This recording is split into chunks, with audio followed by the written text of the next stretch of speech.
Am I loud enough for like... I have Omar from Qatar Academy Sidra here with me today. He's a 12th grade student who just had the opportunity to take part in the Climate Action Project. Omar, what did you learn from the Climate Action Project? You can take the mask. To begin with, I learned a lot about our climate in general, our Earth, the ecosystem, the globe, really. I learned that the main thing I learned is that Earth is ending, and it's because of our actions. So it's not, this isn't like climate change. It's not a fake thing. It's real. It's happening. And in the next 30 years, we can see catastrophic events happening to our society and to biodiversity in general. So yeah. Was there any particular part of the project that kind of served as a provocation for your thoughts? Definitely. When I was listening to one of the speakers, I can't remember his name, but he was calling for the youth, to empower themselves and focus on climate change and be the leaders for innovation and, be in the discussion of climate change. And that kind of changed me to thinking about my life choices, how I can help stop climate change, how I can improve, my lifestyle to better remove the effects of climate change. So I can hear that it's had an impact on you and maybe some of your future decision making that you might make as an individual and as a person. You're a grade 12 student. In a handful of years, whatever post-secondary you choose to do, you will be a contributing member in our society. Did the Climate Action Project change or impact how you want to be a contributing citizen in society? Definitely. So from previous classes, from elementary to middle school, I've learned a lot about how we can change our lifestyle to improve climate change. We can cut down water usage, close the tap while brushing your teeth, closing the lights before you leave the room. I've slowly started to implement that into my life, but I'm kind of seeing ramifications. Sometimes my brothers would be like, why are you closing the lights? Or if I command them to close the lights, they don't do it. I just noticed that there's people that care and don't care. But I'm hoping that in the future, I develop more into a lifestyle that implements changes to, better our society and our future generations. So what's one change you made at home after participating in the project last month? I started taking showers with less water. I've been trying to take from like 20 minutes to 10 minutes. Yeah. To make sure I don't waste that much water. I've been trying to make sure that I close lights when I leave the room. If the room is not in use, close the lights, ACs, majority of that stuff. So on a larger scale then, let's just think within Qatar, what is Qatar doing to change the behavior patterns of people and how they consume oil and gas and electricity? So I know what Qatar is doing right now because Qatar has a desert kind of climate. It's always exposed to the sun. There's barely any clouds and stuff. So I know that Qatar is implementing a project. I believe it's 2024, I might be wrong, where they're installing multiple solar panels and large solar panel fields to use solar energy instead of relying on oil or natural gas. So Qatar produces most of its electricity from natural gas. Are you aware of that? Do they also export natural gas? Yeah, they're majority of their economy, most of the money comes from natural gas. Yeah. So how is Qatar going to build up its solar energy capacity, but yet maintain itself as an economic powerhouse through natural gas? Like, how are they going to make that shift? Do you see challenges? Do you see a plan of action in place? Right. I know that what they're trying to do, their vision, is to derive from fossil fuel, or to prevent their economy from being solely on fossil fuels, such as natural gas. They're trying to go to like tourism or other methods of gaining money.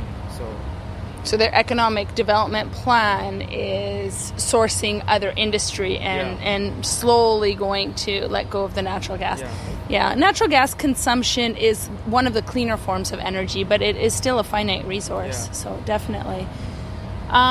So if we can think even bigger, how did the Climate Action Project, it tuned you in, I could hear it tuned you into your personal water usage and electricity usage, and we're able to tap into maybe how Qatar is approaching some of those climate challenges. Globally, did the taking part in the Climate Action Project help you think globally of what we need to do as an entire human species? It has. I mean, I've been reading the news after participating in the event and reading events that have happened in the past, such as the climate agreement in France, and I know what we have to do as a society, as a global community. We have to, reduce the fossil fuel consumption. We have to live better lifestyles. But the problem is, not every country can do that. Some countries, like less economically developed countries, don't have that kind of money, or some countries such as Syria are in war and cannot focus on, reusable energy sources. But the other problem is when it comes to politics, because we have Donald Trump. He pulled out of the climate agreement, and that itself is harming our environment and our globe, and it's going to be catastrophic for future generations. Absolutely, and it's so inspiring for me as an educator to hear you as a student in grade 12 who's able to look at all the systems at play that are impacting climate change. Yeah, it's our individual decisions, but it's also global politics and the challenges in some different countries. So good on you to kind of gain that breadth and depth of knowledge.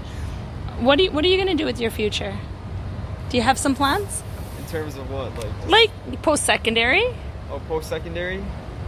I mean, go to college, live that kind of life, get a job. So it seems like you're more interested in living the college kind of life than getting the college degree. Oh no, not college life, but live life in Canada, university, post-secondary. I'm going to try to accomplish my degree and then try to go towards medicine. Hopefully. Oh, excellent. So you're looking at a bachelor's in which university and what? Hopefully McMaster, if not University of Toronto. Yeah. And Bachelor of Science? Yeah, but life science. I'm going towards that program. Life science. How's that different than science? Like life science, what I like about life science is that if I don't want to pursue medicine, I could pursue different careers with that program. Oh, awesome. So I could go into veterinary science or biomedical science, Excellent, yeah. Excellent. How can the science then, you're interested in science, so how can life science, how can you in the future with a life science degree continue to promote active, beneficial habits for the environment? So there's multiple ways I'm thinking about.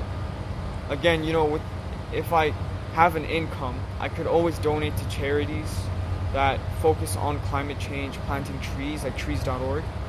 Or another thing is I could just actively voice out or participate in conventions or, that kind of stuff.